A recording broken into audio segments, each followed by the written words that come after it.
وہ حکومت کے خلاف ہی فیصلہ دیں گے، اور وہ ہو سکتا ہے کہ وہ اس حکومت کے جانے سے پہلے، اسمبلیز ڈیزالو کرنے سے پہلے فیصلہ سنا دیں۔ اور میں نے آپ کو یہ پہلے ہی بتا دیا تھا کہ چیف جسٹس عمر عطا بندیال صاحب عمران خان صاحب کو پروٹیکٹ کرنے کی کوشش کریں گے۔ چیف جسٹس عمر عطا بندیال صاحب نے عمران خان صاحب کو اس وقت پروٹیکٹ کیا ہے جب عمران خان صاحب اسٹیٹ کے خلاف کارروائیوں میں مصروف رہے ہیں، ان کے خلاف سازشوں میں مصروف رہے ہیں، چاہے وہ پہلے مئی کا معاملہ ہو۔ مئی 2022 میں بھی عمران خان صاحب نے دھرنا کیا تھا، اسلام آباد آئے تھے، توڑ پھوڑ کی تھی، ریڈ زون میں داخل ہونے کی کوشش کی تھی، املاک کو جلایا تھا، اور پھر اس کے بعد چیف جسٹس عمر عطا بندیال صاحب نے عمران خان صاحب کو پروٹیکشن دی تھی اور کہا تھا کہ ہو سکتا ہے کہ عمران خان صاحب کو کسی نے بتایا ہی نہ ہو ہمارے فیصلے کا کہ آپ ریڈ زون میں داخل نہ ہو۔ اسی طرح کے بہت سے جو ججمنٹس ہیں چیف جسٹس عمر عطا بندیال صاحب کے، وہ عمران خان صاحب کے حق میں آتے رہے ہیں۔ اس کے علاوہ اب جو ملٹری کورٹس میں سویلینس کے ٹرائل کا معاملہ ہے کہ اصل جو معاملہ ہے وہ عمران خان صاحب کا ہے، اور فوج یہ چاہتی ہے کہ عمران خان صاحب کا جو ٹرائل ہو 9 مئی کے واقعات کے حوالے سے وہ ملٹری کورٹ میں ہو، اور چیف جسٹس عمر عطا بندیال صاحب عمران خان صاحب کو بچانا چاہتے ہیں، اور وہ چاہتے ہیں کہ عمران خان صاحب کا جو ٹرائل ہو وہ سویلین کورٹس میں ہو، کیونکہ عمران خان صاحب سے پہلے بھی تو سویلینس کا جو ٹرائل ہے وہ ملٹری کورٹ میں ہو چکا ہے، اور عمران خان صاحب کے اپنے دور میں 25 لوگ ہیں ایسے جن کا ملٹری کورٹ میں ٹرائل ہو چکا ہے۔ تو اس وقت چیف جسٹس عمر عطا بندیال صاحب کو جو سویلینس کے بنیادی حقوق تھے وہ نظر نہیں آئے، لیکن جب عمران خان صاحب کا معاملہ آیا تو پھر ان کو سویلینس کے بنیادی حقوق دکھائی دینے لگے ہیں۔ اور اس کے علاوہ 56,000 کیسز ہیں جو ابھی تک سالو نہیں ہوئے ہیں، درخواستیں لگی ہوئی ہیں، لیکن جو لاہوری گروپ ہے اس کی درخواستیں ایک رات پہلے لگتی ہیں، اور جو اعتزاز احسن صاحب ہیں، لطیف کھوسہ صاحب ہیں، وہ چیف جسٹس عمر عطا بندیال صاحب سے ان کے چیمبر میں ملتے ہیں اور فوراً درخواستیں لگ جاتی ہیں۔ اور سردار طارق مسعود صاحب جو پہلے اس بینچ کا حصہ تھے، انہوں نے بھی چیف جسٹس عمر عطا بندیال صاحب پر یہ اعتراض اٹھایا تھا کہ کیا یہ سہولت عام شہریوں کو بھی میسر ہے، جو سہولت آپ مخصوص شخصیات کو دیتے ہیں کہ ایک رات پہلے درخواست آتی ہے اور صبح وہ درخواست فوری طور پر لگ جاتی ہے؟ کیا یہ غیر آئینی نہیں ہے؟ کیا یہ اصول ہے سپریم کورٹ کا؟ کیا یہ کوڈ آف کنڈکٹ کی خلاف ورزی نہیں ہے کہ آپ جو سب سے آخر والی درخواست ہے وہ آپ اٹھا کر سب سے پہلے لگا لیتے ہیں؟ تو اسی وجہ سے حکومت جو ہے وہ چیف جسٹس عمر عطا بندیال صاحب سے بہت ہی نالاں ہے، اور فیصلے کا میں نے آپ کو بتا دیا ہے کہ ملٹری کورٹس میں سویلینس کے ٹرائل کا جو معاملہ ہے وہ چیف جسٹس عمر عطا بندیال صاحب ان درخواستوں کو ایکسیپٹ کر لیں گے، کیونکہ یہ جو درخواستیں ہیں یہ ملٹری کورٹس میں سویلینس کے ٹرائل کے خلاف ہیں کہ ملٹری کورٹس میں سویلینس کا ٹرائل نہیں ہونا چاہیے۔ اور دوسرا جو معاملہ ہے خواجہ آصف صاحب کا، انہوں نے بڑا اہم بیان دیا ہے کل، اور انہوں نے کہا ہے کہ چیف جسٹس عمر عطا بندیال صاحب سے ہی ہمیں خدشہ ہے، اسی وجہ سے میاں نواز شریف صاحب شاید ابھی نہیں آئیں گے۔ اور میں نے آپ کو پہلے ہی یہ بتا دیا تھا کہ نواز شریف صاحب 14 اگست تک آتے دکھائی نہیں دیتے، اور مسلم لیگ نون کی بہت سی شخصیات ہیں اور بڑے اینکرز ہیں، صحافی ہیں، اور ایک مسلم لیگ نون کی طرف سے سرکولر بھی جو ہے وہ سرکولیٹ کر رہا ہے کہ میاں نواز شریف صاحب کے حوالے سے تیاریاں کی جائیں، اور میاں نواز شریف صاحب کے استقبال کے لیے سب لوگ اکٹھے ہوں، اور جو تنظیمی ڈھانچہ ہے اس کو مضبوط کیا جائے، اور وہ تمام لوگ جو ہیں وہ ایئرپورٹ پہنچیں۔ تو اس حوالے سے بھی تیاریوں کا معاملہ چل رہا ہے، اور میں نے آپ کو پہلے ہی بتا دیا تھا کہ میاں نواز شریف صاحب چیف جسٹس عمر عطا بندیال صاحب کے ہوتے ہوئے پاکستان نہیں آئیں گے، اور جو میاں نواز شریف صاحب ہیں ان کے حوالے سے جو 14 اگست کی تاریخ کا کہا جا رہا ہے وہ بھی درست نہیں ہے، اور نواز شریف صاحب پاکستان آئیں گے تو وہ ستمبر کے اینڈ میں آئیں گے، اور چیف جسٹس عمر عطا بندیال صاحب کے 16 ستمبر کو جب وہ ریٹائر ہو جائیں گے اس کے بعد آئیں گے۔ اور اب جو خواجہ آصف صاحب ہیں انہوں نے بھی اس بات کی تقریباً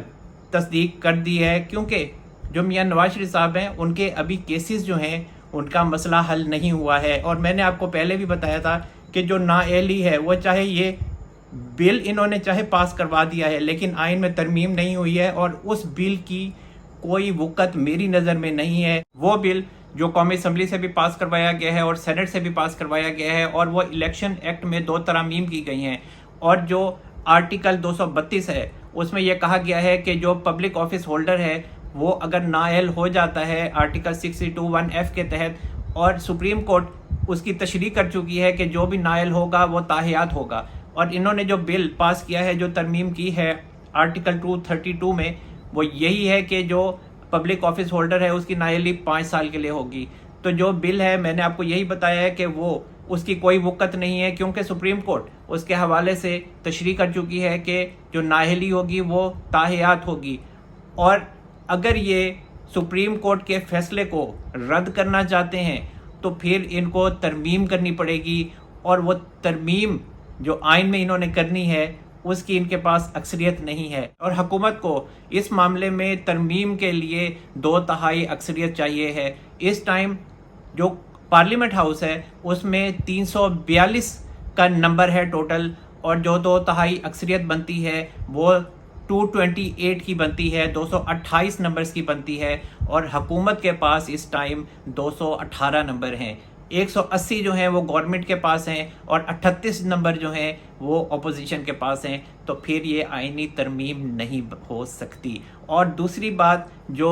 ایم کیو ایم نے ڈیمانڈ کی ہے کہ جو نئے الیکشن ہیں وہ نئی مردم شماری کے تحت ہونے چاہیے۔ ویسے جو ایم کیو ایم ہے اس کی بھی ہمیشہ سے ایک 1.5 اینٹ کی مسجد رہی ہے، لیکن حکومت میں بھی وہ ہمیشہ شامل رہے ہیں، اور جو نئی مردم شماری کا معاملہ ہے وہ بھی کسی حد تک کھٹائی میں پڑا ہوا ہے۔ اس کی وجہ یہ ہے کہ اس کے لیے بھی آئین میں ترمیم کرنی پڑے گی اگر آپ نئی مردم شماری کے تحت الیکشن کروانا چاہتے ہیں۔ اس کا بھی یہی معاملہ ہے کہ حکومت کے پاس اتنے نمبر ہی نہیں ہیں کہ وہ آئین میں ترمیم کر سکیں، تو اس وجہ سے یہ معاملہ بھی سائیڈ پہ ہو جاتا ہے۔ لیکن جو الیکشن کا معاملہ ہے کہ کہا جا رہا ہے، بہت سے لوگ یہ دعوے کر رہے ہیں کہ الیکشن جو ہیں وہ اکتوبر نومبر میں اسی سال ہو جائیں گے، تب میں یہی بات سوچتا ہوں کہ اگر یہ خبر غلط ثابت ہو گئی ان کی تو ان کا کیا بنے گا، اور اگر میری غلط ہو گئی خبر جو میں کہہ رہا ہوں کہ الیکشن جو ہے وہ اگلے سال ہوگا، مارچ 2024 میں ہوگا، تو پھر میرا کیا بنے گا؟ پھر یہی ہے کہ ہم صبر کر لیں گے، لیکن میری جو خبر ہے میں اس کے اوپر قائم ہوں، اور خبر یہی ہے کہ جو الیکشن ہے وہ مارچ 2024 میں ہوگا۔ اور ابھی جو معاملات ہیں یہ ابھی آپ آگے چل کے دیکھیں گے کہ یہ جو صورتحال ہے یہ تیزی سے تبدیل ہوگی، اور آپ یہ دیکھیں کہ جو سیاستدان ہیں، جو وزراء ہیں، وہ بھی الیکشن کے حوالے سے جو کہ اکتوبر نومبر کا کہا جا رہا ہے اس پہ اتنے زیادہ مطمئن دکھائی نہیں دیتے، کوئی مضبوط بات نہیں کرتے، صرف یہی بات کرتے ہیں کہ الیکشن وقت پہ ہونا چاہیے، اور یہ کہ جو ذمہ داری ہے الیکشن کی وہ الیکشن کمیشن کی ہے، کیونکہ ہم نے انہیں خود مختار بنا دیا ہے، اور یہ الیکشن کمیشن ہی فیصلہ کرے گا کہ نئے الیکشن جو ہیں وہ کب ہوں گے، ان کا کب شیڈیول آئے گا۔ لیکن الیکشن جو ہیں وہ وقت پہ ہونے چاہیے، یہ ان کی جو ہے سٹیٹمنٹس ہوتی ہیں۔ اور حامد میر صاحب کا جو میں سن رہا تھا وہ یہی کہہ رہے تھے کہ جو کیئر ٹیکر گورنمنٹ ہے اس کے جو پی ایم ہوں گے اس کے حوالے سے حکومت مشاورت میں لگی ہوئی ہے، اور وہ یہ سوچ رہی ہے کہ ایسا پرائم منسٹر آئے جو اکتوبر نومبر میں الیکشن کروا دے۔ نون لیگ بھی یہی چاہتی ہے، پیپلز پارٹی بھی یہی چاہتی ہے۔ ارے بھائی بات یہ ہے کہ جو کیئر ٹیکر پی ایم ہوتا ہے اس بیچارے کی کیا اوقات ہوتی ہے؟ یہاں پہ تو الیکٹڈ پرائم منسٹر کی اوقات نہیں ہوتی، تو پھر کیئر ٹیکر پی ایم کی اوقات کیسے ہو سکتی ہے؟ تو پھر کیئر ٹیکر گورنمنٹ جو ہوگی یا کیئر ٹیکر پی ایم بھی ہوگا تو اس کو تو کوئی اور ہی چلائے گا۔ اور ایک چیز میں آپ کو بڑے وثوق سے بتا دوں کہ جو کیئر ٹیکر گورنمنٹ ہوگی وہ بہت زیادہ تگڑی ہوگی۔ اگر وہ کیئر ٹیکر گورنمنٹ تگڑی نہیں ہوگی تو پھر چیف جسٹس امرتا بندیال صاحب اور ان کا جو گروپ ہے وہ کیئر ٹیکر گورنمنٹ کو رگڑ کے رکھ دے گا، روند کر رکھ دے گا۔ اسی وجہ سے یہ خیال کیا جا رہا ہے، اور یہ پلاننگ ہے جو ریاست ہے اس کی طرف سے کہ جو کیئر ٹیکر گورنمنٹ ہوگی وہ اتنی ڈاڈی ہوگی کہ چیف جسٹس امرتا بندیال صاحب اور ان کے گروپ کی کیئر ٹیکر گورنمنٹ ایک نہیں چلنے دے گی۔ تو جناب اب تک کے لیے اتنا ہی۔ اللہ تعالیٰ ہم سب پر اپنا رحم و کرم فرمائے۔ منصور احمد قریشی کو اجازت دیجیے، اپنا بہت سارا خیال رکھیے گا۔ اللہ حافظ۔